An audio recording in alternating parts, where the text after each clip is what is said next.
اللہ الرحمن الرحیم اللہم صلی علی محمد و آل محمد واجعل فرجہم و سہل مخرجہم۔ آیت اللہ مرشی اپنی وصیت میں لکھتے ہیں کہ کوئی محب اگر چاہتا ہے کہ اپنے وقت کے امام کو ہدیہ پیش کرے تو اسے چاہیے کہ روزانہ سورہ یاسین نماز فجر کے بعد تلاوت کرے، اور نماز ظہر کے بعد سورہ نبا، عصر کے بعد سورہ نوح، مغرب کے بعد سورہ واقعہ، عشاء کے بعد سورہ ملک کی تلاوت کرے،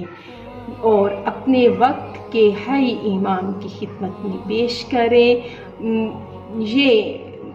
آیت اللہ مرعشی